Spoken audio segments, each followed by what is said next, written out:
Hello students, welcome back. In this video series, we are studying class 11th. And, in this video, we will continue. In previous video, we have completed question number 3 of exercise 1.1. Now question number 4. Question number 4 is, write the following set in the set builder form. First is 3, 6, 9, 12. First, 3, 6, 9, 12. We have to write this question in the set builder form. कैसे लिखें? पहले आप identify कीजिए कि question में हमें दिया क्या है. 3, 6, 9, 12. These all are multiple of 3. 3 के मल्टीपल है सारे. मतलब हम क्या कह सकते हैं? X is defined as X. X such that X इस तरह से डिफाइंड है कि यहाँ पर X is equals to 3n. X जो है वो 3n की तरह एक्ट कर रहा है. कहाँ पर? जहां पर n is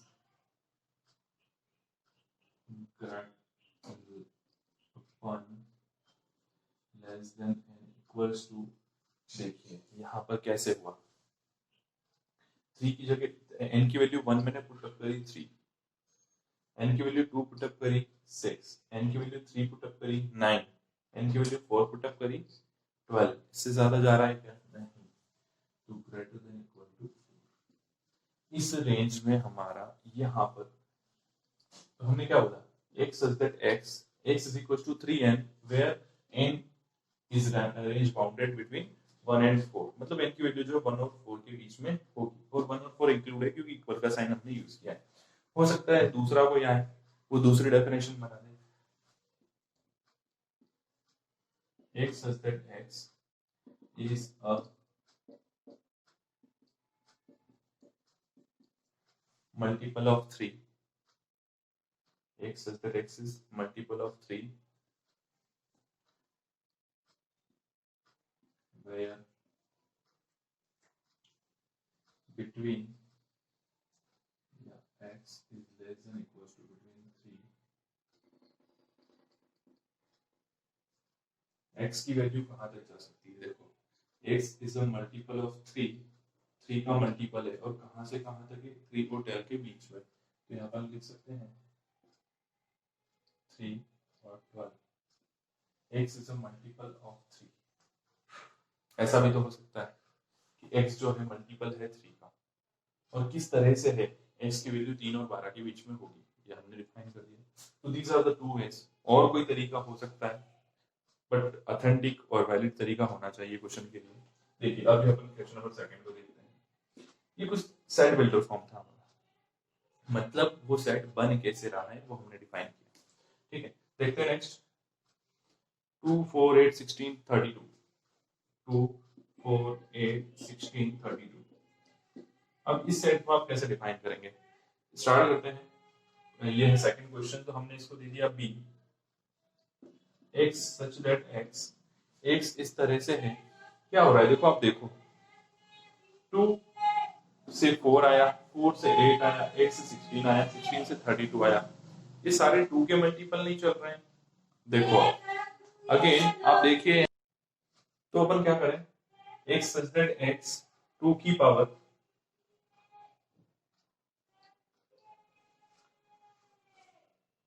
x in the form of 2 की पावर n, यानी कि x is equals to 2 to the power n where n lies between, where n is in between. देखो कहां से कहां के बीच में है.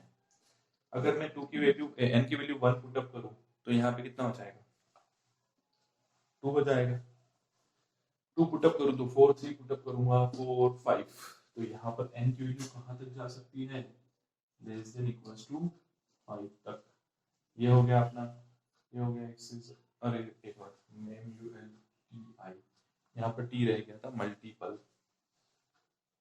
कॉन्सेप्ट आपको समझ में आया होगा. ऐसी मिस्टेक्स हो जाती है कभी.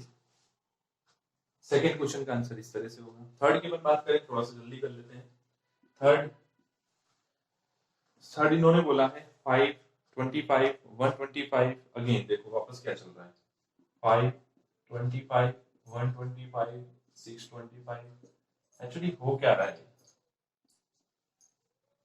ये हो रहा है कि आप देखिए 5 की पावर 1, 5 की पावर 2 होता है 25, 5 की पावर 3 होता है 125, 5 की पावर 4 होता है 625। तो सिमिलरली इसी क्वेश्चन की तरह होगा। देखो यहाँ पर c is equal to what, x such that x is in the form of 5 to the power n, 5 की पावर n के फॉर्म में मेरा क्वेश्चन है, और n कहाँ से कहाँ तक जा रहा है, 1 less than n up to 4, n जो है 1 से 4 के बीच में है। सही बात है। देखो डिफरेंट स्टूडेंट की डिफरेंट डेफिनेशन हो सकती है, ये सेट बिल्डर फॉर्म है, सेट बिल्डर फॉर्म सब अपने अपने नॉलेज के हिसाब से डिफरेंट लिखते हैं। तो मैं एक सिंपल तरीका, बिल्कुल सिंपल तरीका बता रहा हूँ कि इस तरह से हम इसको लिख सकते हैं। देखो और आगे बात करें, क्वेश्चन नंबर 4 की बात करें। फोर्थ में इन्होंने बोला है 2, 4, 6।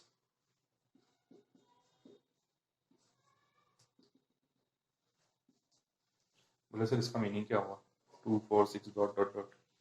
अरे भाई 2, 4, 6, 8, 10, 12 चलती जा रही है सीरीज।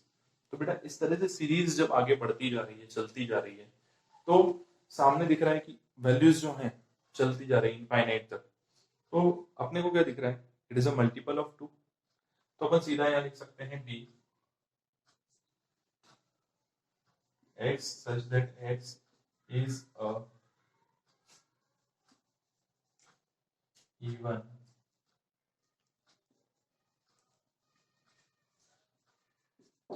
even नेचुरल नंबर है ना। और पूरा लिख देता हूँ। अब देखो आप क्या लिखा मैंने, x such that x is a even natural number. क्या मतलब हुआ, इवन भी है नेचुरल भी है, 2 भी होगा, 4 भी होगा, 6 भी होगा, और आगे बढ़ता जाएगा। क्यों, हम जानते हैं कि नेचुरल नंबर वहां पर इनफाइनाइट तक चल रहा है हमारे पास। ठीक है, अब यहाँ पर और आगे बात करें, इसको आप दूसरे तरीके से भी लिख सकते थे। क्या लिख सकते थे, it is a multiple of 2। वैसे भी लिख सकते थे, अप टू इनफाइनाइट तक चलेगा। अब यहाँ पे मैंने कोई कंडीशन नहीं लिखी, देखो जैसे प्रीवियस क्वेश्चन में कंडीशंस लिखी, यहाँ कोई कंडीशन नहीं लिखी, बिकॉज कोई कंडीशन बाउंडेशन ही नहीं है। जब तक हम समझेंगे तब तक आंसर चलता जाएगा, इसलिए मैंने कंडीशन नहीं लिखी। ओके चलो अगला क्वेश्चन देखें, लास्ट 149 अप टू 100। तो हम लिखें यहाँ पर 50, 149 dot dot dot up to 100। क्या चल रहा है भाई, ये क्या चल रहा है, देखो x is 149। सर ये तो 1 का स्क्वायर है, ये 2 का स्क्वायर है, 3 का स्क्वायर है, 4 का स्क्वायर है। क्या चल रहा है, अप टू 10 तक। तो सिंपल सी बात है, ये अपन ने सेट बनाया x such that x is a